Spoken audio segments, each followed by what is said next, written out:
ada apa di waktu subuh? Apa perbandingannya dengan waktu-waktu yang lainnya? Mengapa sebagian nama yang disematkan di dalam ibadah di waktu-waktu itu justru tidak sama dengan nama waktunya, tapi disebutkan dengan nama-nama yang berbeda? Zuhur kenapa dengan zuhur tidak nahar? Asar kenapa disebut asar tidak masa? Subuh kenapa disebut subuh dan ada dua nama dengan fajar? Ya, kenapa namanya dua? Itu yang coba kita hadirkan di pertemuan kajian kali ini. Mudah-mudahan dari pencerahan yang kita dapatkan di kesempatan pagi ini ada bakal terbaik yang kita bawa pulang setelah menunaikan ta'lim ini insyaallah. Tidak cukup dengan amin, kita mulai dulu ya. Bismillahirrahmanirrahim. Kita mulai Quran surah ke-17 Al-Isra di ayat ke-78. Bismillahirrahmanirrahim. Aqimis salata liduluki syamsi ila ghasaqil laili wa qur'anal fajr. Inna qur'anal fajri kana mashhuda. Aqimis salat, tunaikan oleh kalian salat dengan sempurna, dengan benar.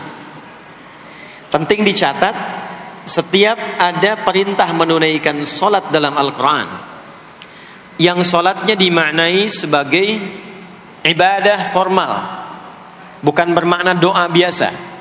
Jadi ada salat yang bermakna umum, yaitu doa. Jadi doa itu disebut dengan salat. Karena itu dalam fiqih as-salatu hiya doa. Salat itu secara bahasa disebut dengan doa. Karena isi dari semua salat itu bacaannya semuanya doa. Tapi kalau ada salat yang dimaksudkan ibadah yang kita tunaikan dimulai dengan takbir, berniat kita, ditutup dengan salam, maka salat yang dimaksudkan ini itu seringkali di Quran kalimatnya dibuka dengan derivasi kata aqama yuqimu. Kalimat salat pertama di Quran Al-Baqarah ayat 3. Alladzina yu'minuna bil ghaibi wa yuqimunas shalah. Al-Baqarah ayat ke-43. Wa aqimus shalah wa atuz zakah. Selalu menggunakan aqama, yuqimu, yuqimuna, aqimi dan seterusnya. Termasuk di Quran surah ke-17 Al-Isra ayat 78. Aqimis salata, menggunakan kata aqim. Apa itu aqim? Aqama, yuqimu, yuqimuna, aqim. Itu artinya menunaikan dengan sempurna, sesuai dengan ketentuan yang diberlakukan, tegak sempurna. Jadi ketika Allah meminta kita menunaikan salat, salat yang diinginkan itu kata Allah bukan salat biasa saja, bukan sekedar bertakbir kemudian ditutup dengan salam. Ada ketentuannya, ada aturan-aturannya. Karena itu ketika Allah meminta kita menunaikan salat, setelah menggunakan kata aqim, aqimu, yuqimuna, kalimat salatnya menggunakan alif lam. Kalau Bapak Ibu cek silakan, rata-rata ada alif lamnya. Ya, tidak berdiri sendiri. Alladzina yu'minuna bil ghaibi wa yuqimunas shalah, ada alif lamnya. Wa aqimus shalah wa atuz zakah. Wasta'inu bis sabri was shalah, ada alif lamnya. Nah, alif lam itu diantara fungsinya dalam bahasa Arab, ada yang berfungsi sebagai ta'rif. Ta'rif itu seperti artikel the dalam bahasa Inggris. Ya, car itu banyak di luar, mobil. There are so many cars outside. Itu banyak sekali kendaraan di luar. Tapi kalau kita katakan the car, ya, yang ini bukan yang lain. As-shalah, kenapa menggunakan alif lam? Memberikan kesan yang diinginkan itu salat yang sesuai aturannya, salat yang sesuai dengan ketentuannya. Karena itu di era Nabi SAW, boleh dicatat nanti hadisnya riwayat Muslim, nomor hadis 397, yang meriwayatkan nanti sahabat Abu Hurairah radhiyallahu taala anhu. Pelaku yang mengalami ini namanya Khalad bin Rafi' Az-Zuraiqi. Dikisahkan datang seorang sahabat, ya, Nabi sallallahu alaihi wasallam kemudian dakhala ila al-Masjid Nabawi, kemudian masuk ke Masjid Nabi, fa shala bi jambin Nabi sallallahu alaihi wasallam. Maka ia salat di samping Nabi sallallahu alaihi wasallam, wan nabiyyu fi nahiyatin ukhra min al-masjid. Sedangkan Nabi di sisi yang lain di masjid itu. Kalau diilustrasikan, dia masuk ke masjid, kemudian Nabi di satu sisi yang lain. Kemudian dia salat.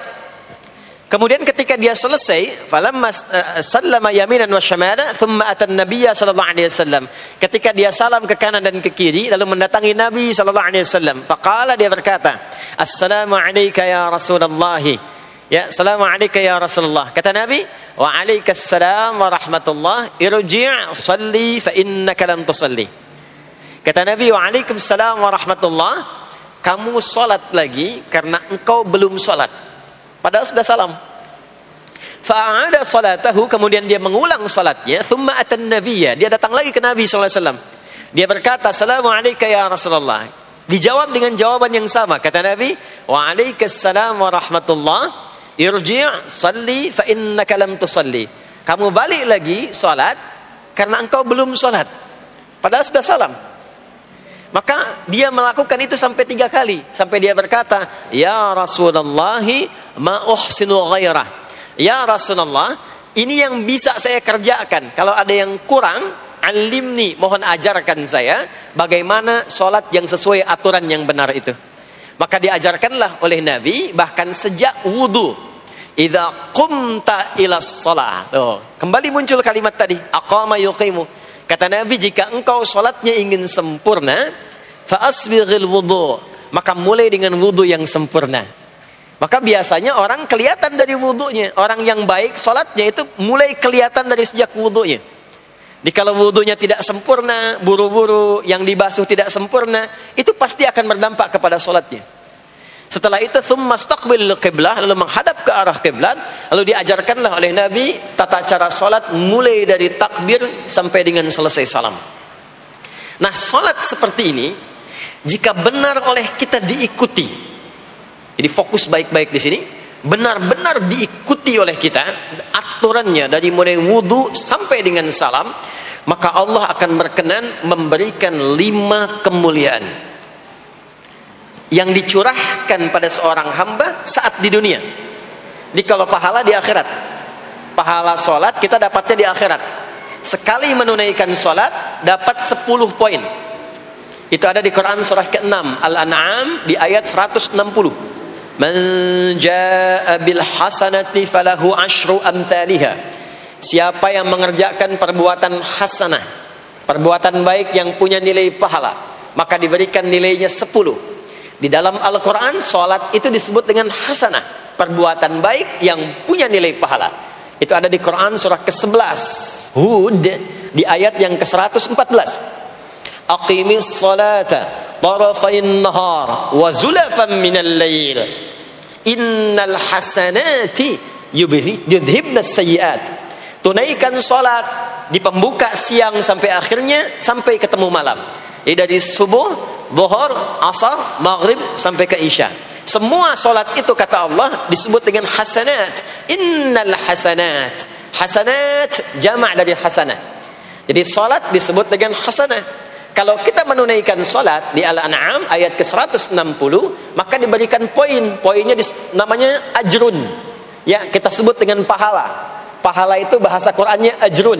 Di Quran surah At-Tin, lahum ajrun ghairu memnun. Begitu kita mengerjakan amal soleh, maka diberikan pahalanya. Perbuatan amal solehnya disebut dengan hasanah, pahalanya disebut dengan ajrun. 10 itu ngitungnya bukan begini, bukan 1, 2, 3, 4, itu terlalu sedikit. Di hadis Muslim, ukuran 1 keduanya 500 tahun, 2 ketiganya 500 tahun, 3 keempatnya 500 tahun. Jadi sekali kita menunaikan sholat, 10 nilainya, setiap 10 itu 1 keduanya 500 tahun, 2 ketiganya 500 tahun. Kalau ditunaikan di masjid, ya, ditunaikan di masjid, nanti dapat lagi tambahan pahalanya. Baru masuk datang ke masjid dengan niat sholat, bukan yang lain ya. Kan ada orang yang kadang ke masjid niatnya tidak sempurna ibadah, mungkin janjian ketemu teman, ya, akhi, bro, ketemuan yuk, ya. Di mana? Di Pondok Indah aja sambil sholat duhur. sambil sholat zuhur. Jadi sholatnya sambil, ya, nyambi itu, ya. Substansinya mau ketemu kan, agenda intinya ketemuan sambil sholat zuhur. Nah, kalau kita niatkan mutlak untuk ibadah, apapun itu, mau sholat, mau baca Quran, mau i'tikaf, itu baru datang, baru menginjakkan masjid, masuk dengan kaki kanan, baru datang, itu sudah dicatatkan 25 kebaikan. Belum apa-ngapain. Jarak satu keduanya tadi 500 tahun, dua ketiga 500 tahun. Kalau dilakukan sholatnya berjamaah, maka dapat tambahan 27, kalikan 27. Sudah dapat 10 kali 27 berapa tuh? Ya, 270. Setiap satunya kalikan 500 tahun. Maka sholat di masjid itu bukan main-main. Itu kelihatannya nanti dua. Saat sakaratul maut, pahala itu ditampakkan. Jadi pahala itu bukan sekarang. Pahala itu saat kita pulang. Nanti begitu akan meninggal, ditampakkan itu, ya, pahala yang telah kita kerjakan itu dalam bentuk amal yang diridhoi oleh Allah. Makanya orang-orang yang rajin beramal saleh, ya, hasanahnya banyak, itu hidupnya tenang. Karena dia merasa tenang, jiwanya pun tenang. Ketika pulang pun dia berada dalam ketenangan. Itu yang menjadikan dia kadang senyum. Ada orang yang akan meninggal itu senyum. Ya, sedang baca Quran, ada yang sedang duduk, ada yang sedang ngaji, ada yang sedang sholat. Saking tenangnya, panggilannya pun tenang. Quran surah 89 ayat ke-27 sampai ayat 30. Ya ayyatuhan nafsul mutmainnah, hei jiwa-jiwa yang tenang, irji'i ila rabbiki radiyatan mardiyah, cepat pulang, aku sudah ridha dengan amalmu, engkau pun akan ridha dengan pemberianku. Fadkhuli fi ibadi, masuk golongan hambaku. Ibad itu jama' dari kata abdun. Abdun itu adalah nama bagi hamba yang senantiasa memperbanyak ibadah. Ketika dia ibadah punya hasanat, maka dikonfirmasi saat pulangnya, ditampakkan hasanatnya, ditampakkan hasil pahalanya. Itu yang menjadikan, pernah dengar Sayyidah Asyah, Siti Asyah? Siapa beliau? Istrinya Fir'aun kan? Ya, kan ada kisah viral dalam Al-Quran. Ketika beliau akan dieksekusi oleh Fir'aun, la'natullahi alaihi, Fir'aun itu akan mengadab, akan menghukum istrinya sendiri, Sayyidah Asyah. Ketika akan disiksa dan sudah diikat dalam tiang itu, akan disiksa, maka beliau berdoa, Siti Asyah itu, dan doanya diviralkan di Al-Quran. Rabbi bnili indaka baitan fil jannah wa najjini min fir'auna wa amali. Ya Allah, aku telah berislam, mempertahankan akidahku saat ini sampai dengan sekarang. Maka mohon ya Allah, berikan kepadaku anugerah di surga nanti, bangunkan satu istana di surga, dan selamatkan aku dari buruknya siksa Fir'aun, sehingga menjadi tanda bagi orang-orang yang akan beriman, bahwa beriman itu menyenangkan. Maka apa yang terjadi? Saat sakaratul maut itu ditampakkanlah oleh Allah istana di surganya, maka dia tersenyum. Dalam senyum itu Fir'aun kan gak ada imannya, jadi gak ada koneksinya. Maka mulai menghardik, kata Fir'aun, ini perempuan mau dieksekusi kok malah senyum. Dia gak tahu kalau dalam keadaan itu surganya sedang ditampakkan, istananya ditampakkan. Maka meninggallah beliau dalam keadaan sedang menatap istana surganya, ya, dan berhasil wafat dalam husnul khatimah. Dan Fir'aun tidak mencelakai, tidak menghukum, tidak menyiksa beliau itu kecuali dalam keadaan sudah wafat, ya, ini tak terasa lagi. Itulah orang-orang yang saleh, orang-orang yang punya banyak hasanah, ditampakkan sakaratul mautnya, lalu dihisab, nanti baru dikonfirmasi. Maka sekarang diberitakan sebagai ilmal yaqin, saat sakaratul maut diperlihatkan sebagai ainal yaqin, saat masuk nanti ke surga dirasakan sebagai haqqul yaqin. Maka ada ilmal yaqin, ainal yaqin, haqqul yaqin. Itulah yang menjadikan kita sering berdoa supaya semua kegiatan dunianya menjadi hasanah, dan di akhirat dikonfirmasi lagi hasanahnya. Ada di Al-Baqarah surah kedua di ayat ke-201. Wa minhum may yaqulu rabbana atina fid dunya hasanah wa fil akhirati hasanah wa qina adzabannar. Nah, perbuatan hasanah yang pertama itu salat. Jadi ketika kita salat ada pahala. Pahala itu urusan akhirat. Nanti ketika meninggal dapat. Itu bekal pulang. Kita gambarkan nih supaya enggak bingung ya. Yuk, kita ilustrasikan sejenak ya. Bismillah. Bapak Ibu kelihatan ini ya? Ibu kelihatan Bu ini? Alhamdulillah, alhamdulillah. Ini pejuang subuh, belum ditulis sudah kelihatan ya. Alam itu kan yang kita tinggali, kita rasakan, dan nanti yang kita yakini ada 3 kan. Ini sering saya sampaikan belakangan ini di beberapa kesempatan. 1, sekarang ada yang disebut dengan ardun, al-ard, yang kita terjemahkan dengan bumi tempat kita tinggal sekarang. Ya, sekarang kita ada di mana? Di Masjid Pondok Indah. Ya, bagian dari bumi. Ini di bumi. Sifatnya disebut dengan dunia. Jadi dunia itu asalnya bukan nama alamnya, tapi lebih kepada sifatnya. Ya, dunia. Dari kata dana, yadnu, dunuan, wa dunyaan. Artinya sesuatu yang cepat, sesuatu yang fana, sesuatu yang rusak, yang hilang. Jadi semua sifat kehidupan kita di tempat ini itu berlangsung cepat. Ya, kayaknya baru kemarin ketemu, sekarang sudah ketemu lagi. Kayaknya baru kemarin kenalan teman SD, sekarang sudah saling punya cucu. Ya, dan semua sifatnya rusak. Ini gelas kalau didiamkan, besok-besok kotor, rusak. Baju kalau didiamkan gak diapa-apain, rusak. Ya, kendaraan kalau didiamkan semewah-mewahnya gak diapa-apain, rusak. Itulah dunia.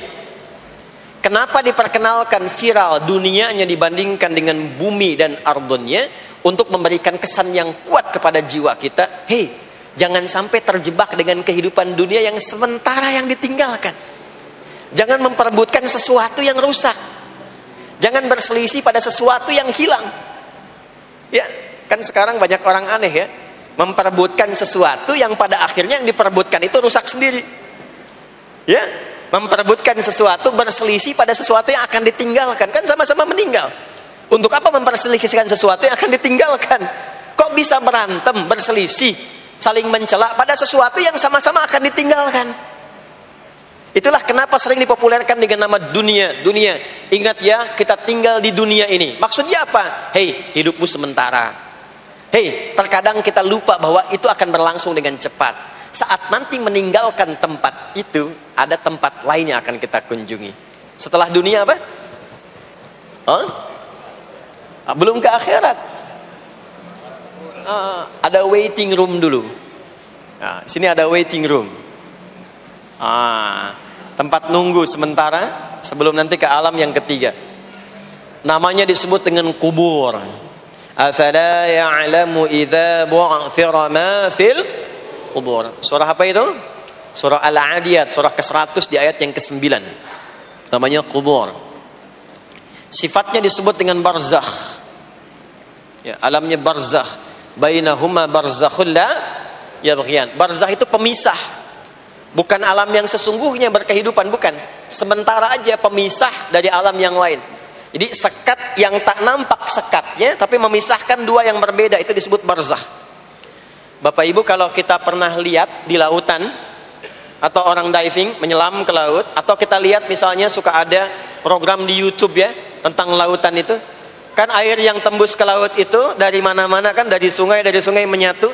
Pernah lihat ada bagian lautan tertentu yang nggak nyambung tuh arusnya antara kanan dengan kirinya. Ikan yang di sini nggak bisa tembus ke sini, begitu ke sini balik lagi, sini balik lagi. Nah itu barzakh namanya. Barzakh pemisahnya, nggak kelihatan tapi memisahkan dua bagian yang tidak menyatu. Bainahuma barzakhul la yabghiyan. Alam ini kenapa disebut barzakh? Karena dia memisahkan antara kehidupan di bumi dengan sifat dunia dengan kehidupan di alam yang ketiga, namanya akhirat. Akhirat. Kalau sudah ada taknya, ada akhir, ada akhirat. Kalau sudah ada taknya di ujung, itu artinya ujung sesuatu yang gak ada awal lagi setelah itu. Ya sudah berakhir di situ. Ya. Jadi kalau di sini meninggal, masuk ke sini. Di sini selesai, ke sini ke akhirat. Tapi kalau di akhirat ini ujungnya nggak ada meninggal lagi. Ya, nggak ada wafat lagi, nggak ada meninggal lagi. Jadi nggak usah update status kalau di sini, statusnya akan abadi. Kalau di sini masih berpindah-pindah. Ya, mau status apapun dunia akan ditinggalkan. Begitu selesai pindah ke sini. Di sini mulai sama. Yang pejabat, yang pengusaha, pebisnis, ya, yang diplomat, yang macam-macam, sampai ke sini mulai sama, almarhum. Nanti bedanya dihisab, begitu sampai sini statusnya akan diraih sesuai dengan amalan yang ada di sini. Nah, mohon izin, mohon maaf, kalau di sini yang semua kita kerjakan, aktivitas kita disebut dengan amal, pekerjaan kita yang melahirkan bekal itu, ya, maka tuntutannya cuma satu, amal saleh. Pastikan semua amal perbuatan yang kita kerjakan soleh. Soleh itu artinya dipandang baik oleh Allah, singkatnya begitu. Kalau makan dengan cara yang soleh, yang Allah senangi. Minum yang soleh. Berpakaian yang soleh. Bekerja yang soleh. Maksudnya kalau Anda cari pekerjaan, cari yang dibenarkan oleh Allah. Jangan bekerja dengan korupsi, jangan bekerja dengan cara menyogok, jangan bekerja dengan mempopulerkan riba misalnya. Kalau makan yang soleh, jangan makan yang haram, jangan makan hasil dari pencurian, itu namanya soleh. Kalau kita kerjakan semua aktivitas kita, pekerjaan semuanya soleh, maka tadi dia akan punya nilai. Nilai itu yang disebut dengan hasanah. Ya. Hasanah ini punya poin. Poinnya yang disebut dengan ajrun, yang kita kenal dengan pahala, yang tadi saya terangkan. Nah, ini hasanah, ajrun. Hasanah ini yang ikut ke alam kubur nanti. Yang ininya tidak amalnya. Contoh, gampangnya begini. Saya tunjukkan. Ini ada minuman. Ya. Minum itu kan aktivitas standar, amal standar untuk menghilangkan haus. Siapapun bisa minum. Mau yang beriman, mau yang belum beriman. Saya sering katakan belum beriman dengan harapan sama-sama beriman sebelum wafat. Ya, itu adabnya. Maka bagaimana cara minum ini supaya menjadi soleh? Kata Nabi di hadis Al-Bukhari, perhatikan, idza quddimat ta'amu, kalau hidangan disajikan, mau makanan mau minuman, khudz bi yaminika ma yalik, ambil dengan tangan kananmu, thumma sammillah aw iqra bismillahirrahmanirrahim. Maka sebelum diminum ucapkan bismillahirrahmanirrahim. Maka kalimat bismillahirrahmanirrahim itu yang akan menjadikan aktivitas minum menjadi hasanah. Dituliskanlah pahalanya, namanya ajrun. Minumannya itu selesai, itu masalah dunia. Hausnya hilang, keluar jadi kotoran, itu minumannya. Jadi gelasnya nggak ikut ke alam kubur. Ya, minumannya nggak ikut. Yang ikut apanya? Ini hasanahnya. Jelas sampai sini? Karena itu, semua aktivitas yang kita kerjakan dalam berkehidupan itu pasti ada pedoman dalam Al-Quran dan hadis detailnya untuk membimbing semua aktivitas kita menjadi soleh. Pedoman itulah yang sering kita kenal dengan nama doa namanya. Nah. Silahkan Bapak Ibu cek. Tidak ada satupun di dalam Islam aktivitas yang dikerjakan kecuali bersanding dengan doa di dalamnya. Coba cek ya. Bangun tidur sudah ada doanya? Sudah. Makan ada doanya? Berpakaian ada doanya? Dan kalau kita mau jujur, itu semua aktivitas doanya nggak sama. Bangun tidur dengan mau tidur sama nggak doanya? Bahkan urusan ke masjid nih, masuk masjid ada doanya nggak? Kakinya diatur kan? Kanan. Keluar masjid ada doanya? Doa masuk dengan keluar sama nggak? Tidak. Ada yang mau ke toilet ya, masuk toilet, kakinya diatur nggak? Kaki apa masuknya? Kiri. Keluar? Ada doanya nggak? Nah, perkara ke toilet pun bisa jadi amal soleh. Karena semua yang dikerjakan dalam Islam itu bernilai. Allah itu ingin mendidik kita, jangan sampai melakukan sesuatu yang tidak ada manfaatnya. Dan kalau sudah ada manfaat, jangan tanggung. Jangan hanya jadikan kegiatan itu terbatas pada satu alam saja. Dunia dapat tapi alam kubur gak dapat. Dunia dapat tapi akhirat gak punya bekal. Gimana nanti pulang ke akhiratnya? Ya, saya mau tanya sebentar. Maaf ya, kita yakin gak bahwa kita akan meninggal? Saya ulang, yakin gak akan meninggal? Baik, sekarang pertanyaannya, kalau sekiranya meninggal, pindah alam atau tidak? Pindah kan? Makanya diumumkan di Masjid Raya Pondok Indah, inna lillahi wa inna ilaihi rajiun. Telah meninggal dunia, telah meninggalkan dunia. Artinya keluar dari sini. Sekarang kita pakai hukum dunia sebentar. Biasanya begini, kalau orang pindah tempat, walaupun ada di satu alam, itu pasti butuh bekal. Dan kadang bekalnya nggak sama. Contoh, nanti Ramadan, setelah itu masuk Idul Fitri. Biasanya ada mudik ya. Mungkin nggak mudik kalau nggak ada bekal. Saya sering perhatikan setiap tahun, orang itu mau mudik kalau ada bekalnya. Masya Allah, cuman motornya bebek, ya. Tapi kan bekalnya ada yang singa, ada yang sapi, ya. Itu ditambah lagi pelepah pisang, kasih dus lagi, kasih tulisan, sayang tunggu aku pulang, gitu kan? Kan dikumpulkan kan? Dan saya pernah tanya, kenapa mas gak pulang? Gak ada bekal pak, katanya.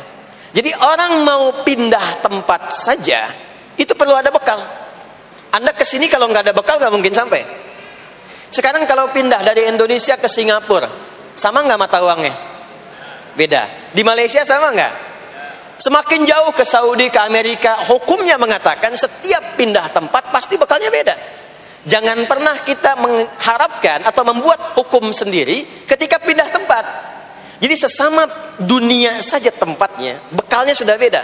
Sekarang Anda menginginkan pindah alam dari dunia ke kuburan, bekalnya pengen sama, mustahil. Makanya sejak kita meninggalkan dunia, semua paket dunia tanggal di atas. Pindah ke bawah, selesai. Nih bajunya ini gak akan ikut nih. Ganti. Ya, namanya kafan kan? Dan di kafan itu sudah gak ada kantongnya. Coba dicek tuh, ada kantongnya gak kan kafan tuh? Gak ada. Dan ini gak akan dibawa nih handphone yang bagus, lagi dipakai ngerekam nih. Gak akan ikut. Ah, saya mau dipakai aja, ntar kalau malaikat nanya, man buka. Nih, sudah pernah ikut kajian. Rombongan Ustaz Adi. Ya, beda, ini beda alam. Maka yang ikut apanya? Yang ikut tuh hasanahnya, value-nya, nilai kebaikannya. Ini yang kita yakini, ini yang kita imani. Jadi mumpung masih ada kehidupan, perbanyak. Kalau dulu sadar banyak yang salah, sekarang sisanya ganti dengan yang soleh. Kalau sudah diperlihatkan, sekarang kan banyak yang viral di YouTube, dilihat, didengar oleh telinga kita, disimak oleh kita, orang meninggal sedang sholat, orang meninggal setelah menjadi pemulung kebaikan, orang meninggal dalam keadaan baca Quran, diperlihatkan di mata kita. Kok bisa buka YouTube yang keluar di beranda itu? Itu kan hidayah. Jadi kalau sudah ditampakkan di depan mata, ya, didengar oleh kita, terlihat langsung, maka yang disadari salah yang dulu ganti dengan yang soleh sekarang. Kalau tidak kita lakukan, maka rugi kita saat pulang. Ini yang dimaksud surah ke-103. Wal asr. Innal insana lafi khusr. Illa alladhina amanu wa amilus salihat. Amal saleh. Nah, ini nanti yang dibawa pulang ke sini. Ya, sini. Nah, bagaimana melatih supaya semua kegiatan kita itu jadi soleh? Gimana latihannya? Karena nggak mudah untuk melakukan itu. Belum tentu bangun itu langsung soleh, itu belum tentu. Belum tentu kita makan itu mendapatkan sumber yang benar, dengan cara yang benar. Bagaimana melatihnya?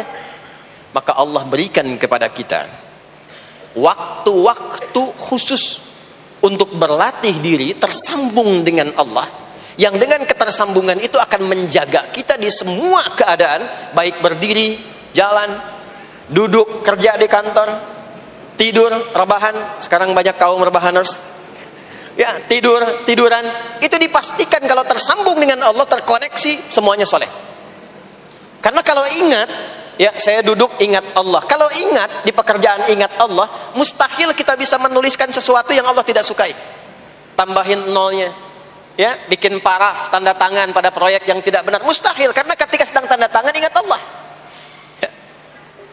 Nah, dalam bahasa Arab, sesuatu yang tersambung dengan kuat, sehingga selalu menempel dan sulit terpisahkan, itu bahasa Arabnya disebut dengan silah. Dari wasala yasilu silah. Ibadah yang melatih kita untuk terus tersambung sehingga ingat pada Allah di setiap keadaan, yang dengan ingat itu menjadikan otomatis amal perbuatan kita ingin dipastikan diridhoi dan disukai oleh Allah, sehingga berubah menjadi soleh. Ibadah yang melatih kita untuk mendapatkan itu disebut dengan sholat namanya. Salat. Makanya salat disebut salat bukan hanya mengandung unsur doa, tapi latihan yang Allah berikan kepada kita untuk mengoneksikan diri kita sehingga dalam semua kegiatan kita ingat Allah. Itu yang dimaksud di Quran surah keempat An-Nisa di ayat ke-103. Ya. Fa idza qadaytumus salata, maka jika Anda telah tuntas mengerjakan salat, fadhkurullah. Ciri orang yang berhasil salatnya adalah dia mampu mengoneksikan dirinya dengan Allah. Makanya kalau sudah selesai salat, kita sudah ingat Allah. Nah, kalau belum ingat Allah, diminta coba ingat lagi. Selesai salat, jangan buru-buru meninggalkan tempat kita salat. Ingat dulu, sambungkan dulu, sehingga saat keluar dari tempat kita salat sudah ingat Allah. Bahasa Arabnya mengingat Allah itu disebut dengan zikir, zikrullah. Karena itu salat disebut dengan zikir. Buka Quran surah ke-20 Thaha ayat ke-14. Saya nggak akan keluar dari Quran hadis sehingga nggak bisa didebat. Nggak bisa didebat. Anda nggak bisa debat karena ini bukan pikiran, karena ini Quran dan hadis. Quran surah ke-20 Thaha ayat ke-14. Innani anallahu la ilaha illa ana fa'budni wa aqimis salata lidzikri. Salat disebut dengan zikir. Zikir itu artinya ingat. Makanya tadi saya katakan di awal, salat itu melatih kita supaya ingat Allah. Karena itu ketika kita salam, assalamualaikum warahmatullahi wabarakatuh, assalamualaikum warahmatullahi wabarakatuh, belum ingat kita kepada Allah, maka diminta zikir pasca salat. Setelah salat ada zikir kan? Dan zikir pertamanya apa? Hadis Muslim, astaghfirullah, astaghfirullah, astaghfirullah. Itu yang paling singkat. Kalau mau agak panjang, astaghfirullahalazim, alladzi la ilaha illa huwal hayyul qayyum wa atubu ilaihi. Kenapa istighfar? Karena kita memohon ampun kepada Allah kalau dalam salat tadi belum nyambung sama Allah. Karena ada orang yang saat salat bukan ingat Allah, dia masih ingat dunia. Padahal dari sejak awal salat sudah diminta buang urusan dunia ke belakang. Makanya kita bertakbir, itu ada kitabnya. Asrarus shalah, nadharat fi ma'anis shalah. Ketika Anda mulai bertakbir, takbir begini, Allahu Akbar. Kenapa mengangkat tangan gini salah satunya? Di antara maknanya, buang urusan dunia ke belakang. Pasrahkan dirimu kepada Allah. Kalau salatnya ingin khusyuk, jangan bawa urusan dunia ke dalam salat. Buang. Yang menjadikan seseorang kurang khusyuk begitu takbir, dunia masih dibawa. Lisannya berucap Allahu Akbar, tapi pikirannya motor hu akbar, mobil hu akbar, ya kan? Status tuh belum diupdate hu akbar. Ya, miss call belum dibalas, wa akbar. Itu bermasalah. Sehingga mudah dikerjai setan. Ada setan namanya khanzab di Sunan Abu Daud. Saat seseorang mulai bertakbir kata Nabi, fayaqulu syaitanu. Di situ setan mulai beraksi. Sebelum takbir kita dibikin fokus.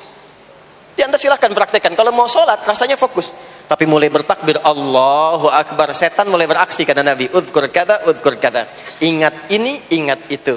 Hatta la yash'ural musalli kam rak'atan yusalli, sampai ada orang salat yang tidak sadar berapa rakaat sedang menunaikan salatnya.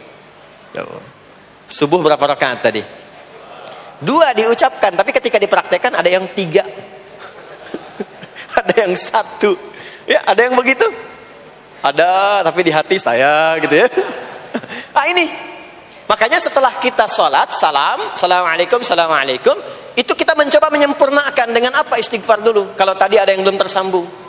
Setelah itu apa? Kita sambungkan Allahumma antas salam, subhanallah, alhamdulillah, Allahu akbar. Makanya dilatih 33 kali.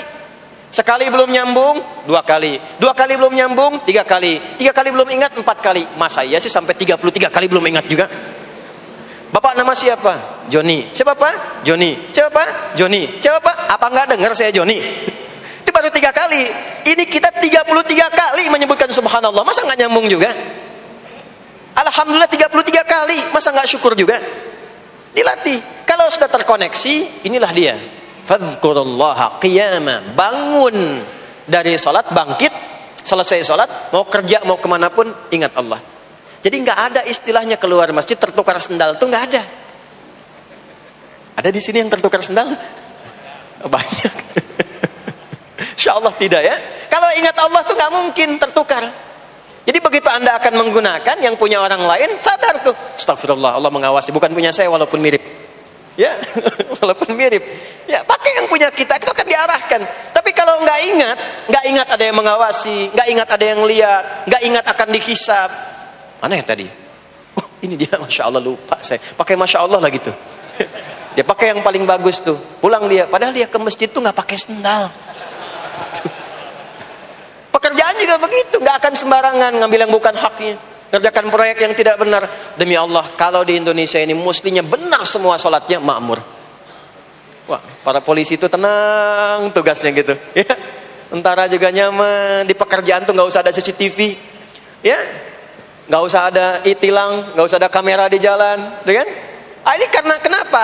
Latihannya nggak maksimal. Ini pentingnya sholat tuh itu. Jadi semua menjadi amal soleh.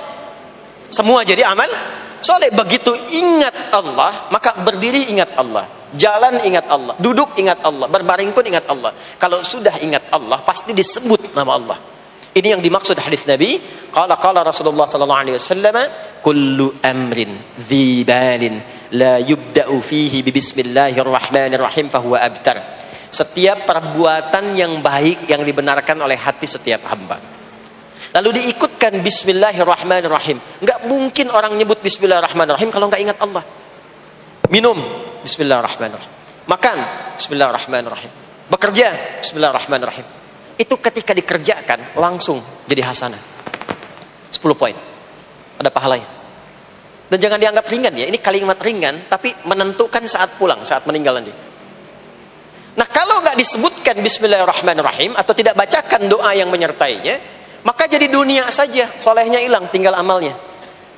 Dibalasnya di dunia, akhiratnya nggak ada. Itu yang dimaksud Quran surah ke-25 Al-Furqan ayat 23. Wa qadimna ila ma 'amilu min 'amalin faj'alnahu haba'an manthura. Kalau ada orang berbuat baik di dunia tapi tidak disertakan niat akhirat, kami balas dunianya. Anda kerja belasan tahun, puluhan tahun untuk dunia aja, dapat gaji, dapat benefit, dapat penghargaan. Ada yang juara, ada yang dapat bintang, champion, ya, ada yang promosi jabatan. Tapi niatnya untuk dunia. Allah adil, kata Allah, kerja keras dia untuk dunia, saya balas dengan balasan dunia. Tapi kalau diniatkan akhirat, dunia dapat, akhiratnya pun dapat.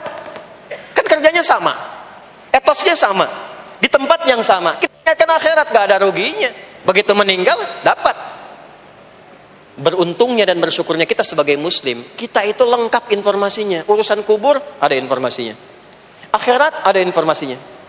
Silahkan komparasikan dengan informasi dan sumber manapun. Ditemukan nggak yang informasi detail seputar kubur, seputar hisab, seputar kiamat, seputar surga, seputar neraka? Cuma di Islam. Itu yang kita syukuri, supaya kita siap-siap. Bukan sekedar dibaca. Baca ada pahalanya, tapi siap-siap ada konsekuensi kebaikannya. Ini balik ke sini. Karena itu saya katakan dari awal, pertama Bapak Ibu sekalian, sholat itu menjadi ibadah paling pokok karena dia akan mengantarkan kita pada konektivitas yang kuat dengan Allah Subhanahu wa taala. Ini poinnya. Kalau sudah nyambung dengan Allah, bukan cuma jadi amal soleh.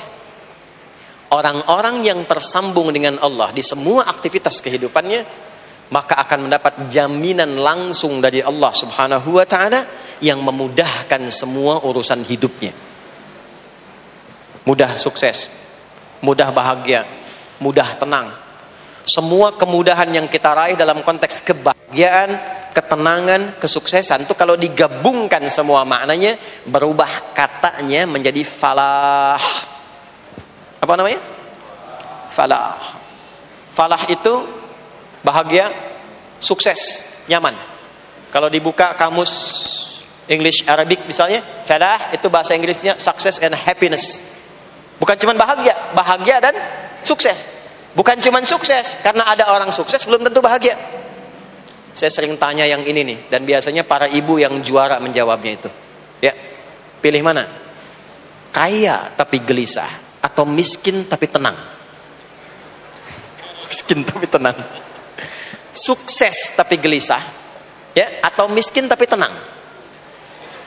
Sukses tapi tenang, ya. Sukses dan bahagia. Nah, sukses dan bahagia itu bahasa Arabnya falah. Ini poinnya. Falah.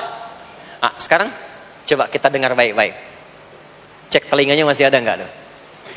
Cek Cek telinga masih ada nggak? Setiap hari, di setiap pergantian waktu dalam sehari. Pergantian waktu sehari itu ada 5. Dari mulai subuh, ke siang, zuhur, ke sore, asar, mau habis sore menjelang malam, maghrib, muncul malam, isya. Itu setiap hari 5 kali berganti waktu diperdengarkan oleh Allah. Hambaku, kamu harus bahagia. Hambaku, kamu harus sukses. Apapun pekerjaanmu, sukses. Apapun aktivitasmu, harus bahagia. Harus senang, harus tenang. Falah. Kuncinya apa? Salat. Diperdengarkanlah hayya 'alas shalah. Diperdengarkan di telinga kita. Telinga bahasa Arabnya udhun. Jamaknya adzan. Maka kalimat yang diperdengarkan 5 kali sehari itu disebut dengan adzan. Dan satu-satunya lafaz yang diperdengarkan 24 jam di muka bumi ini tak pernah berhenti. Makanya setiap tempat terjadi perbedaan waktu sholat. Ya, di sini tadi subuhnya jam berapa? 4.13, 12, 49, 4.10. Terjadi perbedaan pendapat tentang waktu subuh. Ya, ini menandakan bahwa bukan dari tempat yang sama. Saya di Bekasi tadi 49, 4:09, sini 4.13. Jadi setiap detik, setiap menit, ini adzan, sana adzan, ini adzan, sana adzan, terus bersautan. Dan kalau kita dengarkan sedunia itu dari beda waktu, 24 jam diperdengarkan. Hayya 'alas shalah, ayo salat. Kenapa pasti salat ya Allah? Hayya 'alal falah. Dengar tuh baik-baik kata Allah. Salat akan mengantarkan engkau pada kebahagiaan. Salat mendekatkan engkau pada kesuksesan. Salat mengantarkan engkau pada kedamaian. Makanya kalau orang salat pasti tenang hatinya. Kalau nggak percaya silakan. Salat itu diantara manfaatnya mendatangkan ketenangan. Salat mendatangkan kesuksesan. Karena itu, salat bukan hanya ibadah yang diwajibkan pada umatnya Nabi Muhammad SAW saja, tidak. Semua nabi dan rasul yang pernah bertugas di bumi itu semuanya salat dan meminta umatnya salat. Hanya memang kita yang paling sempurna menunaikannya, caranya. Ya, dulu umat nabi-nabi lain juga salat. Contoh, Nabi Musa salat. Nanti diviralkan di Quran surah ke-20 Thaha ayat 14. Nabi Isa alaihi salam yang paling dekat ke Nabi Muhammad 600 tahun sebelum Nabi lahir, itu salat. Beliau salat. Diviralkan di Quran surah 19 Maryam ayat 31 sampai 33. Ya, sampai ke 33-nya wa ja'alani mubarakan aina ma kuntu wa awsani bis shalah. Salat. Siapa lagi? Nabi Zakaria. Nabi Zakaria itu kapan beliau mendapatkan berita gembira akan punya anak? Saat salat. Jadi berdoa, masuk ke mihrabnya Maryam, melihat Maryam punya banyak keistimewaan, maka beliau salat di mihrabnya itu. Di Quran surah ketiga Ali Imran ayat 38 sampai 39. Hunalika da'a Zakaria rabbah qala rabbi habli min ladunka dzurriyyatan thayyibah innaka sami'ud du'a. Turun jawaban, fanadathul malaikatu wa huwa qa'imun yusalli fil mihrab anna Allah yubashshiruka bi Yahya. Jadi Nabi Zakaria itu dapat berita akan punya anak namanya Yahya saat salat. Di salat itu kalau dikerjakan bisa berdampak pada percepatan terkabulnya doa. Minta apapun dijawab sepanjang maslahat. Makanya nanti untuk umat Nabi Muhammad jangan tunggu, panggilan salatnya adalah panggilan langsung dari Allah. Minta, punya masalah apa? Aku selesaikan kata Allah. Di salat itu bukan main-main, bukan beban, bukan sekedar kewajiban, tapi kewajiban yang dipaksa untuk membahagiakan kita. Kalau Allah nggak sayang, nggak akan disuruh salat. Pak, Bu, itu panggilan salat. Perhatikan panggilan pertamanya, Al-Baqarah ayat 45. Wasta'inu bis sabri was salah. Kata Allah, hei hambaku, kalau engkau punya masalah, sabar dulu, terima. Karena aku titipkan masalah itu kepadamu untuk meningkatkan kualitas hidupmu, bukan ingin membebanimu. Dan tidak mungkin aku uji engkau dengan masalah itu kecuali engkau mampu mengatasinya. La yukallifullahu nafsan illa wus'aha. Nah sekarang bawa itu lewat sholat, minta solusi kepada Allah. Terima dulu dengan sabar. Setelah itu belajar untuk meningkatkan kualitas hidup, dan bawa lewat sholat, minta solusi. Jadi ternyata saat kita menunaikan sholat, itu diperintahkan oleh Allah, minta punya masalah apa. Makanya kita katakan, begitu Allah perintahkan wasta'inu bis sabri wassalah. Hei, kalau punya masalah terima dengan sabar, minta tolong, minta solusi kepada Allah lewat salat. Maka ketika kita minta, kita robah kalimatnya dari wasta'inu, kata perintah, menjadi bentuk permohonan, fi'il mudhari. Iyyaka na'budu wa iyyaka Itu ketika Anda mengucapkan iyyaka na'budu wa iyyaka nasta'in, fikihnya begini, ucapkan di lisan, hadirkan dalam hati dan pikiran kita masalah apa yang sedang kita rasakan. Minta kepada Allah solusinya. Minta. Jadi bukan sekedar diucapkan. Karena hadis qudsinya berbunyi begini, hadis qudsinya. An Abi Hurairah radhiyallahu taala anhu qala, qala Rasulullah sallallahu alaihi wasallam, qala Allah azza wa jalla, Allah berfirman. Saya langsung saja ke bagian kalimat iyyaka na'budunya. Idza qala al-'abdu, kalau seorang hamba berkata dalam salatnya, iyyaka na'budu wa iyyaka nasta'in. Ya Allah, sekarang hamba salat kepadamu, ibadah hanya kepadamu, seperti yang kau perintahkan. Maka hamba memohon kepadamu, ya Allah, seperti yang kau janjikan. Wa iyyaka nasta'in. Lalu hadirkan dalam benak kita, ya Allah, engkau maha tahu sebelum hamba ungkapkan. Hamba punya persoalan ini. Mohon kepadamu, ya Allah, hilangkan semua masalah itu. Berikan hamba solusi yang terbaik. Berikan hamba keberkahan darimu. Itu sekilas hadir dalam jiwa kita. Maka apa yang terjadi?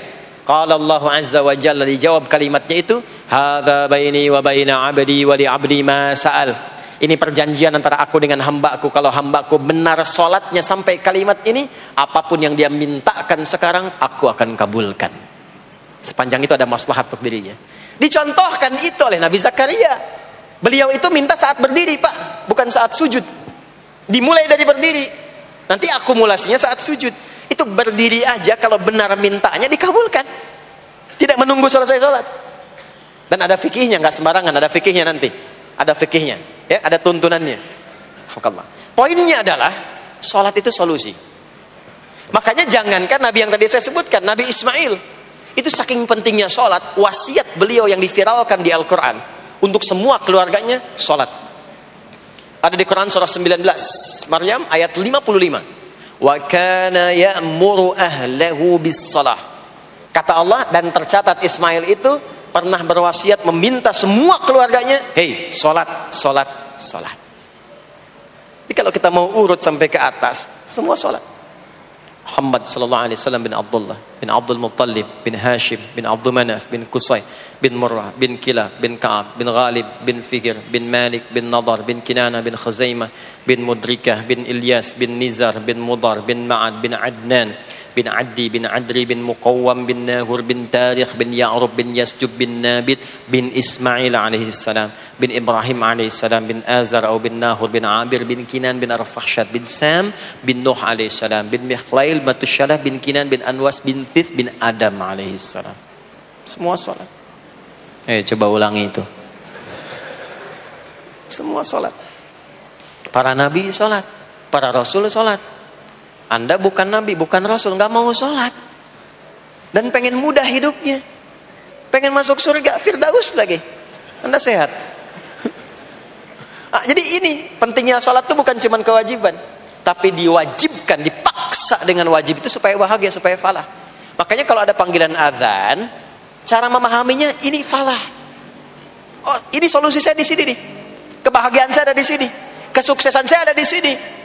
Ya, makanya ketika dipanggil oleh muadzin, hayya 'alas shalah, labbaik, siap saya. Di sini. Ini poinnya. Nah, saya sambungkan kembali, ya. Ketika seseorang dilatih lewat salat dan sudah mulai tersambung dengan Allah Subhanahu wa taala, maksudnya ingat Allah, tertatalah semua aktivitasnya. Maka berubahlah lewat salat ini, lewat latihan ini, semua kegiatannya berubah, didorong menjadi amal soleh. Karena itu, setiap orang yang sholatnya benar, yang pertama dianugerahkan oleh Allah kepada orang sholat itu bukan dunia, tapi perubahan perilakunya menjadi lebih baik. Jadi bukan kaya dulu, ya. Abdurrahman bin Auf tuh hijrah masuk Islam, dilatih sholat, malah hartanya hilang semua dirampas. Tapi setelah itu jadi apa? Jadi orang paling kaya, ya. Abu Bakar As-Siddiq, Utsman bin Affan, Umar bin Khattab, pertama kali masuk Islam kan latihannya sholat. Apakah langsung kaya? Jadi pemimpin? Jadi diplomat? Amr bin As bisa ekspedisi dari Afrika Utara sampai ke Syam? Tidak. Yang diberikan apa? Perubahan perilaku dulu. dihilangkan sifat-sifat buruknya, dijaga dengan kemuliaan. Jadi dua sumber yang menjadikan manusia itu buruk dalam nafsunya itu ada dua. Di nafsu itu nanti punya dorongan untuk mengarahkan kepada yang buruk, namanya fujur. Lawannya nanti takwa. Lawannya takwa. Di Quran surah Asy-Syams surah 91 ayat 7 sampai 10. Wa nafsin wa ma sawwaha fa alhamaha fujuraha wa taqwaha. Nah, fujur itu nanti yang membisikkan, mengarahkan kepada hal-hal yang negatif. Itu yang ditunggangi oleh setan. Setan memberikan was-was itu ke nafsu, ke fujurnya. Alladzi yuwaswisu fi sudur. Di dalam sudur ada qalbu, di dalam qalbu ada nafas, di dalam nafas ada fujur. Fujur itu yang digoda. Maka keluarlah kemudian dua hal. Yang pertama ada yang disebut dengan fahsya. Fahsya itu dorongan dari syahwat untuk berbuat yang menyimpang. Pornografi, porno aksi, LGBT, kata-kata jorok itu fahsya. Nanti temannya adalah mungkar. Mungkar itu keburukan yang diingkari, ditolak oleh hati, sumbernya nafsu perut dan akal. Mencuri itu mungkar, merampok itu mungkar, korupsi, membunuh, menipu itu mungkar. Jadi sumber keburukan itu cuma dua. Kalau bukan fahsya itu mungkar. Orang yang sholatnya benar, maka parameternya itu, ukuran pertama kali dia dapatkan adalah ditutupnya oleh Allah, dijaganya oleh Allah keadaan nafsunya, sehingga dia tidak dikontrol oleh perbuatan fahsya dan mungkarnya. Maka aktiflah sinyal takwanya. Takwa itu lawan nafsu. Makanya nanti kaitan takwa dengan nafsu sama-sama disebutkan. Nafsu 115 kali, takwa yang terkait fungsi nafsu 115 kali. Takwa digembosi, ya, diwaswasi oleh setan, setan disebutkan 88 kali. Takwa disupport oleh malaikat. Malaikat di Quran disebutkan 88 kali. Ini bukan ilmu otak-atik, hitung sendiri aja kalau mau. Itu menarik tuh. Karena sama, kalau Anda mendengar suara adzan kan ada bisikan kan? Cepat, sudah adzan, siap-siap. Itu malaikat tuh. Tapi begitu selesai adzan, la ilaha illallah, tenang, baru adzan, belum qomat. Itu setan. Terus dua-duanya tuh ya memberikan bisikan, yang satu mensupport dan seterusnya. Yang paling menarik adalah kalau sholat kita benar, maka sinyal takwa aktif. Makanya amalan takwa pertama itu sholat. Setelah beriman, amalan takwa pertama sholat. Al-Baqarah ayat 2 dan 3. Dzalikal kitabu la raiba fi hudal lil muttaqin. Siapa muttaqin, orang takwa di situ? Ayat 3-nya, alladzina yu'minuna bil ghaibi wa yuqimunas sholat. Jadi kalau sholatnya aktif, takwanya aktif, sinyalnya aktif, sinyal itu yang akan menutup fahsya dan mungkar. Maka turunlah Quran surah ke-29 ayat ke-45. Utslu ma uhiya ilaika minal kitabi wa aqimis shalah. Kita hafal tengahnya. Innas salata tanha 'anil fahsya'i wal munkar.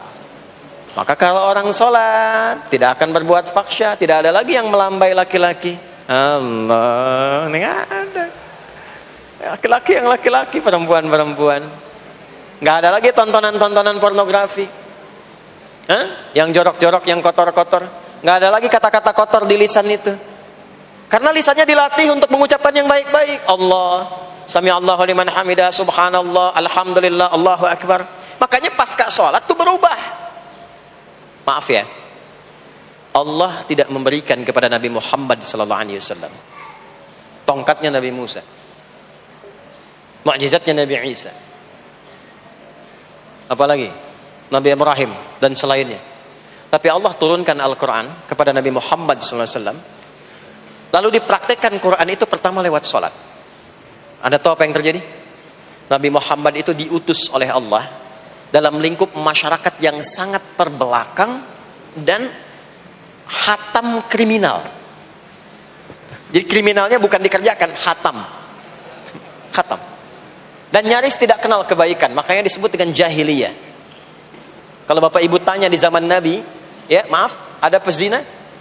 Bukan cuman ada, hatam, perfeksionis zinanya. Gitu. Membunuh itu, ya, mabuk, ada orang mabuk kekinian di zaman jahiliyah. Pemabuk amatir itu 5 kali sehari mabuknya. Yang amatir. Jadi kalau baru mabuk sekali, 2 kali, itu coba-coba. Amatir itu 5 kali. Pembegal. Ya, sekarang kita dengar berita ada begal ini itu. Jahiliyah itu sekampung begal semua. Kampung Ghifar. Tapi Allah menghendaki Rasulullah latih lewat salat. Apa yang terjadi? Berubah jahiliyah itu, berubah menjadi khairu ummah. Umat terbaik yang paling teladan, yang menginspirasi, yang pernah berkehidupan di bumi. Sampai persaksiannya dari Allah langsung, turun Quran surah ketiga Ali Imran ayat 110. Kuntum khaira ummatin ukhrijat linnas. Jadi kalau ada orang dermawan, itu yang paling dermawan. Kalau ada orang sabar, itu yang paling sabar. Kalau ada pasar yang paling ideal, itu yang paling bagus. Berubah itu. Ya. Kenal Abu Dzar Al-Ghifari? Ayo kenal. Enggak. Abu Dzar Al-Ghifari itu nama aslinya Jundub bin Junadah. Di antara pemimpin begal di zamannya. Dari kota Ghifar. Ghifar itu kampung begal asalnya. Ya, hamukumullah. Masuk Islam. Datang ke Mekah. Bertemu dengan Rasulullah. Begitu masuk Islam, kata Jundub bin Junadah, ya Rasulullah, ausini au kama qala, berikan saya nasihat. Kata Nabi, pulang sekarang. Kata beliau, enggak, saya mau umumkan keislaman saya depan Ka'bah. Kata Nabi, jangan lakukan. Sekarang orang masih belum tahu tentang Islam, nanti marah kamu dipukuli. Kata beliau, ya Rasulullah, saya ini membegal terang-terangan, masa bersyahadat sembunyi-sembunyi? Maka keluar ke depan Ka'bah, dia katakan, ya ma'asyara Quraisyin, hei semua orang Quraisy. Datang orang. Usyhidu bi annahu la ilaha illallah wa anna Muhammadar Rasulullah. Aku bersaksi, syahadat la ilaha illallah Muhammadar Rasulullah. Kalian mau apa? Dipukulin sampai pingsan. Sampai ketika akan diteruskan, ada riwayat mengatakan datang Sayyidina Ali bin Abi Thalib, ada yang mengatakan Sayyidina Hamzah ya bin Abdul Muttalib radhiyallahu taala anhuma jami'an. Datang menyampaikan, jangan teruskan. Kalau ini meninggal, ini wafat, kita akan celaka karena kafilah kita akan lewat desa Ghifar. Kalau lewat Ghifar gak akan berhasil niaga kita, katanya. Ya, karena akan dihabisi semua ini orang Ghifar. Maka dibiarkan pergi, pulang. Tahu apa yang terjadi? Begitu Nabi hijrah ke Madinah, dikagetkan dengan suara kaki yang berdecak kencang. Bang, bung, bang, bung, bang, bung. Ternyata ada berita gembira. Sekampung begal Ghifar itu masuk Islam semuanya. Berubah jadi baik. Untuk menginspirasi generasi kemudian, maka dipopulerkanlah oleh beliau kunyahnya dengan nama daerahnya. Sayalah Abu Dzar Al-Ghifari. Al-Ghifari itu maksudnya apa? Dulu saya ini berasal dari Ghifar, kampung saya kampung begal. Cuma karena saya masuk Islam, diajarin sholat, diajarin baik, sekampung baik semua. Ya. Makanya orang-orang Arab setelah itu, bahkan non-Arab, kalau datang memperkenalkan daerahnya. Imam Al-Bukhari, itu nama aslinya bukan Al-Bukhari. Nama aslinya Muhammad, punya bapak namanya Ismail, punya kakek namanya Ibrahim, kakek buyutnya Al-Bughirah, yang buyutnya Al-Bardizbah, tinggal di kecamatan Ju'fah, Kabupaten Bukhara, Provinsi Khorasan, sekarang negaranya Uzbekistan. Karena berasal dari Bukhara, datanglah beliau kemudian ke Arab, sekarang ke Jazirah, ke Mekah, ke Madinah, memperkenalkan, saya bukan orang Arab, saya dari Bukhara. Rumusnya tambah alif lam di depannya, ujungnya tutup dengan i. Al-Bukhari, saya dari Bukhara. Diperkenalkan, maksudnya apa? Islam sudah masuk ke tempat saya, orang-orangnya sudah baik, orang-orangnya sudah khusyuk. Itu memperkenalkan. Orang tua kita Syekh Yasin dari Padang, maka diperkenalkan Syekh Yasin Al-Padangi. Syekh Ahmad Khatib dari Minangkabau, Syekh Ahmad Khatib Al-Minangkabawi. Syekh Abdul Somad dari Palembang, Syekh Abdul Somad Al-Palembangi. Syekh Nawawi dari Banten, Syekh Nawawi Al-Bantani. Ya, nanti ada Pak Ghafur dari Pondok Indah, ya, Masjid Raya Pondok Indah, datang ke Mekah umrah haji, ana Ghafur al Masjid Raya al Pondok Indahi gitu. Itulah salat. Jadi salat itu merubah keadaan kita lebih baik. Itulah sebabnya kenapa 5 waktu, karena Allah inginkan di setiap waktu kita jadi orang baik. Di setiap waktu kita bahagia. Setiap waktu selesai persoalan. Datang masalah subuh, ya, antara subuh ke zuhur kan ada masalah tuh. Gak mungkin ada orang dari subuh ke zuhur gak punya masalah tuh, gak mungkin. Tuh wajahnya udah kelihatan tuh. Ya, makanya kita datang, ya, menghadap kepada Allah, minta diselesaikan, minta diberikan taufik, sujud kita. Diberikanlah solusi. Zuhur ke asar ada masalah, datang saat asar. Asar ke maghrib punya masalah, datang. Makanya semua ulama dulu seperti itu. Al-Bukhari itu menuliskan kitab sahihnya itu 16 tahun. Setiap satu hadis akan ditulis, sholat dulu. Sholat dulu. Begitu tenang, nyaman, baru tuliskan. 16 tahun. Itulah sholat. Nah, dari sekian waktu yang 5 kali itu, ada waktu yang spesial. Waktu spesial inilah yang ingin saya bahas, yang tadi disampaikan dalam pengantar sambutan. Jadi ini inti yang mau saya katakan. Ini barusan muqaddimah tuh. Barusan muqaddimah. Baik. Kan kita sholat berapa kali sehari? Kita hitung. 1, subuh. 2, zuhur. 3, keempat. Yang kelima, isya. Berapa jumlah rakaatnya? 17. Baik ya. Itu nomor telepon untuk koneksinya. Koneksi kita dengan Allah nomornya catat ya. 24434. Ya, kalau ditanya berapa nomor koneksi dengan Allah? 24434. Subuh 2, zuhur 4, asar 4, maghrib 3, isya 4. 5 waktu kan? Baik. Di 5 waktu ini kita dijaga, diinginkan menjadi hamba yang baik. Bahagia. Nggak lekat dengan masalah. Tuntas semua. Saking sayangnya Allah sama kita. Kalau nggak sayang nggak disuruh sholat. Itulah sebabnya ketika diperintahkan menunaikan waktu sholat, diberikanlah gambaran waktunya. Tapi yang jadi persoalan kita sekarang yang akan dibahas, di antara sekian waktu itu, ada waktu-waktu yang spesial. Ada waktu-waktu yang spesial. Dari mulai subuh ke isya itu, ada yang dispesialkan oleh Allah karena ada bonus berlipat di dalamnya. Waktu apakah itu? Mari kita bacakan dulu mulai dengan Quran surah kedua ayat 238. Paling kanan sebelah atas di mushaf standar. A'udzubillahi minasyaitonirrajim. Bismillahirrahmanirrahim. Mohon izin saya agak lambatkan sedikit ritmenya karena ini inti yang mau kita bahas. Tadi muqaddimah makanya saya percepat ya. Hafizu 'alas salawati was-salatil wusta wa qumu lillahi qanitin. Hafizu. Kalau Bapak Ibu lihat mushaf terjemah, diterjemahkannya dengan jagalah. Jagalah itu ihfadhu, hafidha yahfadh. Tapi kalau ada alif setelah ha, hafidhu, itu berarti fi'il madhinya, past tense-nya, akar kata kerjanya hafadha, yuhafidhu. Alifnya mufa'alah, bermakna saling. Jadi mengartikannya begini, hafidhu 'alas salawati. Hei, hendaklah kalian saling menjaga waktu sholat. Kalau saling itu sendirian atau banyakan? Banyakan.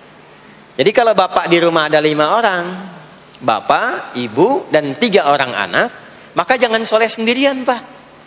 Ingatkan anaknya, ingatkan istrinya. Istri bangun duluan, ingatkan suaminya. Makanya waktu sholat itu, maaf, jangan cuma disandarkan pada azan yang kita dengar di masjid, harus hafal. Bahkan nanti gini, di Quran surah keempat ayat 103 itu, di ujung ayatnya, itu ada penanda ciri standar orang beriman. Maaf, kita tanya dulu nih, kita beriman tidak hari ini? Halo, beriman? Hati-hati ya, karena kata Nabi ada yang subuh beriman, sorenya sudah kufur tuh. Ya, yusbihu mu'mina wa yumsi kafira. Hati-hati ya. Yuk, apa ciri orang beriman tuh? Iman itu konfirmasinya bisa didapatkan satu melalui suara adzan. Adzan itu sama dengan penanda waktu sholat. Tahu dari mana iman itu bisa dicek dengan suara adzan? Quran surah ke-8 Al-Anfal di ayat yang kedua. Innamal mu'minuna alladzina idza dzukirallahu wajilat qulubuhum. Sungguh insan beriman itu ciri standarnya bisa dilihat. Kalau disebutkan nama Allah, ada konfirmasi iman dalam hatinya. Jadi iman itu letaknya di kolbu. Nanti konfirmasinya lewat suara adzan, dipanggil, disebutkan nama Allah. Makanya disebutkan nama Allah 5 kali dalam sehari untuk mengecek iman ada nggak dari subuh sampai isya. Ya, Allahu Akbar, Allahu Akbar. Ada getaran di hati kita, sudah azan. Nah itulah iman. Itulah iman. Makanya orang yang punya iman dengan yang belum punya iman akan beda getarannya. Ini hanya dimiliki oleh orang yang punya iman saja. Yang belum punya iman nggak bisa, nggak punya itu. Allahu Akbar, Allahu Akbar. Surah apaan nih? Toanya kencang banget, ya. Tapi kalau orang beriman, Allahu Akbar, Allahu Akbar, ya Allah sudah adzan. Itu konfirmasi itu. Nanti semakin tinggi imannya, bahkan ada yang orang sudah menunggu sebelum tiba waktunya. Tadi subuh jam 4:13 di sini. Ada yang nunggu dari jam 3. Padahal belum dipanggil. Ya. Masya Allah. Di Bekasi 4:09. Allahu Akbar, Allahu Akbar. Azan. Ingat dia. Nah, itu ciri beriman. Cuman imannya standar. Jadi bukan iman yang kuat. Standar. Kuat belum, lemah tidak. Allahu Akbar, Allahu Akbar. Jam 4:09. Jam 3 sudah bangun. Nunggu itu. Iman yang kuat. Masya Allah. Ada yang baru subuh dan nunggu isya. Tunggu. Kuat. Ada yang sudah qomat, sudah la ilaha illallah, belum kepanggil, dipanggil 4:09, dia baru bangun jam 9:04.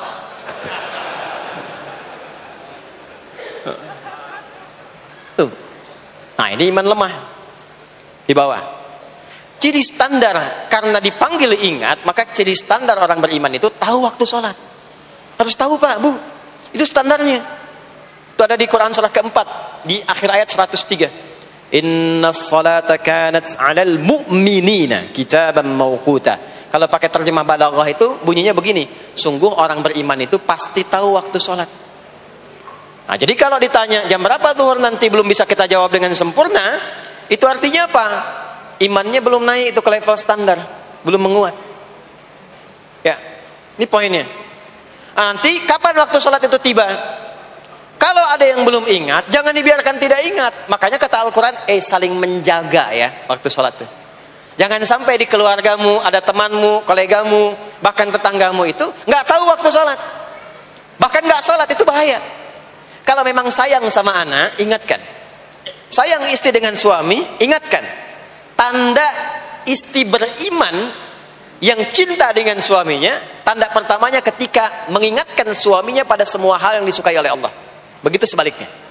Maka kata Al-Quran, hafidhu, saling menjaga waktu sholat. Disebutkan di situ alas sholawat. Bentuknya begini. Tulisannya alif, lam, waw, alif, ta maftuha begini. Alas, begini tulisannya. Karena nanti ada yang begini, as-sholat, ada yang begini. Biar saja, enggak usah. Ada yang begini, ta marbutah. Seperti Al-Baqarah ayat 3, alladzina yu'minuna bil ghaibi wa yuqimunas shalah. Begini tulisannya. Ada yang begini. As-salat pakai alif ta bin. Tapi di Al-Baqarah ayat 238 tulisannya begini. Alas salawati, ta'nya terbuka. Secara singkat begini, secara singkat. Kalau tulisannya begini, maka yang dimaksud salat fardu. Yang dimaksud salat apa? Salat fardu. Salat fardu itu ada berapa? 5 waktu. Maka kata Allah, saling jaga ya. Waktu salat yang fardu itu yang 5 waktu. Di antara yang 5 itu ada yang spesial. Was-shalatil wusta. Waktu yang pertengahan. Tengah-tengah. Di antara 5 waktu itu. Yuk kita tuliskan dulu sebentar. Salat ada salat apa saja? Subuh, kemudian zuhur, kemudian asar, kemudian nggak cukup, ambil ke sini, maghrib, kemudian isya. Subuh, zuhur, asar, pindah sini, maghrib, isya. Lihat rumusnya. Jadi yang sholat pertengahan yang mana? Jangan lihat tulisannya itu, ya, karena subuh di tengah-tengah disebutnya subuh ya. Surat pertengahan yang mana? Asar apa subuh? Subuh apa asar? Apa dalilnya? Kita pakai dalil. Nah, sholat pertengahan itu disebutkan oleh Nabi itu ada 2. ada subuh dan asar. Qala Rasulullah sallallahu alaihi wasallam yata'aqabuna fiikum malaikatul laili wa malaikatun nahari fi salatil asri wa fi salatil fajri. Berebut semua malaikat yang bertugas di siang dan malam, berebut membersamai kita. Kalau berebut itu artinya kalau ada yang berdoa diaminkan, kalau ada yang mohon ampun diistighfarkan oleh malaikat. Jadi malaikatnya minta kepada Allah, ya Allah ampuni si fulan, ya Allah ampuni si fulan, ya Allah si fulan, dan seterusnya sampai selesai. Itu khusus di salat asar dan salat subuh. Sampai kemudian thumma yas'aduna ila sama', kemudian mereka para malaikat itu kembali bertugas masing-masing, lalu Allah mengonfirmasi kepada mereka untuk menunjukkan kebenaran tugas malaikat yang tidak bermaksiat. Allah Maha tahu tentang hambanya, Maha tahu. Tapi Allah ingin menunjukkan kepada kita apa yang benar dari lisan malaikat itu, yang nggak pernah berdusta. Ya, maka Allah bertanya kepada malaikat, bagaimana keadaan hambaku ketika engkau tinggalkan? Maka disampaikan oleh malaikat itu, ya Allah, aku meninggalkan hambamu si fulan, dia sedang menunaikan ibadah, dia sedang sholat kepadamu, dan khusyuk berdoa, dan seterusnya. Maka apa jawabannya? Saksikanlah, ketika malaikat menyampaikan sedang ibadah, maka turun bonus dari Allah untuk mengampuni dosa si hamba itu. Itulah manfaatnya waktu pertengahan. Waktunya disebutkan di hadis ini asar dan subuh. Antara asar dan subuh itu masih ada yang unggul, ada yang istimewa lagi. Apa yang istimewa? Antara asar dan subuh yang istimewa terletak di subuhnya. Jadi dari 5 waktu ini, yang pertengahan asar dan subuh, karena amal di bawah ditunjukkan untuk mendapatkan penilaian langsung dari Allah seketika dan memberikan jawaban dari apa yang kita inginkan, asar dan subuh. Tapi dibandingkan asar dengan subuh, bila keduanya dibandingkan, dua-duanya mulia. Maka subuh punya kemuliaan yang tidak dimiliki oleh asar. Ya, makanya nanti asar bisa bertemu dengan zuhur, masih ada jama, masih ada qasar. Maghrib ketemu isya, masih ada jama, ada qasar. Ya. Tapi subuh nggak bisa dijama, nggak bisa dikosor. Ya. Makanya subuh letaknya jauh, ke isya jauh, ke zuhur jauh. Ya, saya mau jamaah, ya jama antara isya dengan subuh biar nanti bangunnya sekalian gitu, nggak bisa. Ya, maghrib masih bisa dijama dengan isya, isya dikosor dari 4 jadi 2. Maghrib nggak bisa dikosor karena 3 nggak mungkin jadi 1,5. Ya. Zuhur udah 2, masa mau dikurangin lagi? Subuh udah 2, nggak mungkin dikurangi lagi. Maka dari itu subuh menyendiri-sendiri. Nah, ada apa kemuliaan di subuh itu? Maka turunlah Quran surah ke-17 ayat 78 yang tadi saya bacakan di awal. Aqimis salata liduluki syamsi ila ghasaqil lail. Sampai sini zuhur sampai isya. Duluki syamsi tergelincir matahari itu zuhur.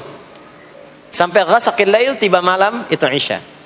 Lalu ditutup ujungnya wa qur'anal fajr. Khusus untuk subuh itu ditambahkan selain sholat ada bahasa Quran di Quran sendiri.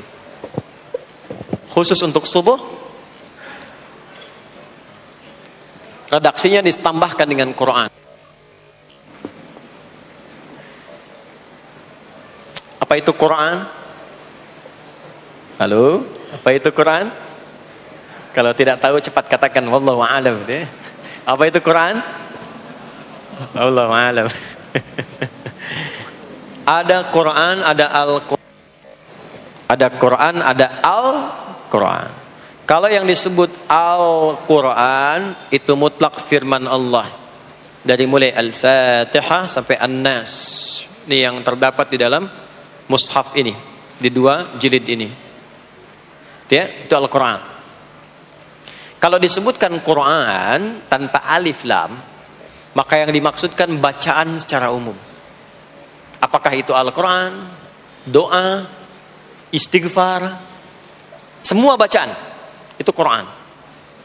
Kemuliaan sholat subuh itu dimulai sejak waktu fajar, matahari mulai keluar sinarnya untuk membelah gelapnya malam, itu sinarnya disebut dengan fajar. Nanti subuhnya saya terangkan di akhir. Sinarnya membelah kegelapan malam, fajar shadiq. Maka pada saat itu bukan hanya sholatnya yang punya keistimewaan seperti sholat asar tadi, tapi semua bacaannya langsung dijawab seketika oleh Allah Subhanahu wa taala. Dipersaksikan oleh seluruh malaikat dan dijawab langsung oleh Allah Subhanahu wa taala. Jadi kalau Anda berdoa, maaf, doanya lebih cepat terkabul kalau dipanjatkan dengan cara yang benar dan khusyuk. Kalau Anda ada istighfar, langsung dijawab. Kalau kita baca Quran, pahala langsung dituliskan berlipat. Itulah kemuliaan waktu fajar. Jadi Allah sendiri yang menyampaikan, bukan cuma sholat yang penting, semua bacaannya itu langsung didengar, langsung direspon, langsung dipersaksikan. Karena itu ada anjuran bahkan dari Al-Quran, dan ini dikerjakan oleh semua sahabat, saking pentingnya sholat subuh itu, waktu fajar itu, bahkan mereka bangun dan menunggu sebelum tiba fajar. Maka disitulah muncul kemudian tahajud. Maka muncullah kemudian istighfar sebelum waktu subuh. Ya, ada amalan, ini saya mau kasih rahasia ya. Tapi tolong jaga, ini antara kita saja di sini. Ya, rahasia. Ada waktu sebelum subuh. Cuman 15 sampai 20 menit kurang lebih. Ingat ya, kalau dikonversi sekitar 15 sampai 20 menit waktunya. Namanya waktu sahar. Sahar, jamaknya ashar. Jamak itu karena setiap hari oleh Allah dikasih itu.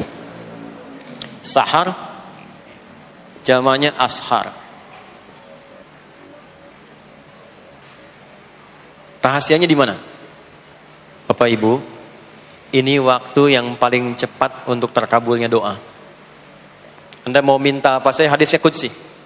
Ibadi, kata Allah, hambaku, siapapun yang bermohon sekarang aku kabulkan, yang minta aku berikan. Wa man istaghfara li ghafartu lah. Siapa yang minta ampunan, istighfar, aku ampuni dia sekarang juga. Baik. Bapak Ibu begini, saya tanya nih, kalau ditawarkan minta apa saja diberi. Ya. Terus minta ampun juga diampuni. Pilih mana? Minta apa saja diberi, mau minta apa saja, atau mau minta ampunan istighfar? Pilih mana? Jujur aja, kalau ada proyek nilainya 100 miliar, ya, ada utang 1 miliar belum ditutup, terus suruh minta apa saja diberikan. Pilih mana? Minta 100 miliar, potensi dikabulkan, atau minta diampuni dosa? Pilih mana? Pilih salah satu, nggak usah dua-duanya. Oh, ada tawaran dikasih 100 miliar atau diampuni dosa, pilih mana? Ampuni dosa. Pelan banget ya. Kata ibu kalau bisa dua-duanya gitu. Coba, kalau ada rumus begini, Anda disuruh memilih apakah dunia dan seisinya atau memilih ampunan Allah, maka pilih ampunan Allah. Karena nanti ada rahasia yang kedua. Banyak rahasia ini. Ada rahasia istighfar. Istighfar itu kalau sudah menyatu dengan jiwa kita, sudah terbiasa maksudnya. Biasa istighfar, dan jadi karakter. Jadi kebiasaan. Bukan hanya pasca sholat, di mobil istighfar, di kantor masuk istighfar, sudah kebawa, udah refleks itu. Faidah keutamaan untuk orang yang rajin istighfar itu ada 2. 1, diampuni dosanya oleh Allah, yang cirinya nanti akan dijaga dari maksiat. Ya, bukan maksum, karena maksum itu untuk para nabi. Untuk para nabi dan rasul. Manusia nggak ada yang maksum selain nabi dan rasul. Maksudnya apa? Diberikan petunjuk oleh Allah untuk menjaga diri. Sehingga ketika dosanya diampuni, dia nggak berbuat dosa itu lagi. Mata biasa melihat yang tidak baik. Tobat, diampuni dosa mata itu, cirinya adalah mata nggak senang lihat yang nggak baik lagi. Itu dosa mata diampuni. Ciri tobat diterima. Maka istighfar itu menggugurkan dosa-dosa dan menjaga kita dari perbuatan salah. Yang kedua, orang yang sudah terbiasa beristighfar, itu doa cepat dikabulkan, bahkan sebelum ia memintanya dan memohonkannya. Di sebelum melafazkannya, itu bisa terjadi Allah sudah mengabulkannya. Itulah kemuliaan istighfar. Nah, orang-orang yang istighfar, menunggu waktu datangnya fajar, itu mendapatkan kemuliaan langsung dari Allah, sampai dikatakan di Al-Quran, disebutkan sebagai orang-orang yang akan menghuni taman surga yang sekarang sedang beraktivitas di dunia. Itu ada di Quran surah ke-51 ayat 15 sampai 18. Yang istighfarnya di ayat 18. Ya, jaminan surganya ayat 15, 16, 17-nya tentang tahajud. Innal muttaqina fi jannatin wa 'uyun akhidhina ma atahum rabbuhum innahum kanu qabla dhalika muhsinin. 17-nya kanu qalilan minal laili ma yahja'un. Bahkan nunggu waktu sahar, nunggu subuh, tahajud dulu. Kemudian 18-nya Wabil ashari hum yastaghfirun. Istighfar. Istighfar, istighfar, istighfar. Sampailah tiba dia waktu fajar subuh. Ya. Itu selesai dia istighfar, dapat kesempatan subuh, salat dulu 2 rakaat. Itu saking tingginya waktu itu, nilainya kata Nabi melebihi dunia dan seisinya. Melebihi dunia dan seisinya. Masya Allah. Makanya muncul kemudian sabda Nabi, rakaatul fajri khairum minad dunya wa ma fiha. 2 rakaat subuh ini daripada dunia dan seisinya. Itu asalnya di sini. Jadi memang subuh itu masih diperjuangkan. Dan subuh itu generatornya. Kalau subuh sudah bisa konsisten, yang lainnya ikut. Subuh itu kalau sudah konsisten, subuh ke masjid jamaah, jamaah subuh jamaah, bangun tahajud, istiqamah istighfar. Itu kalau subuhnya sudah bagus, yang lainnya ikut. Ya. Makanya ada kaum yang sekarang sangat khawatir jumlah orang Islam kalau sholat subuh itu seperti sholat Jumat, sangat takut itu. Ya, ada ini viral kisahnya, viral. Saya nggak ceritakan pun Anda bisa dengar. Ya, jadi ada golongan orang Yahudi yang selalu mengamati jamaah sholat subuh umat Islam. Dan dia melihat, ya, ketika mulai ramai, dia mulai katakan, kenapa Anda selalu mengamati itu?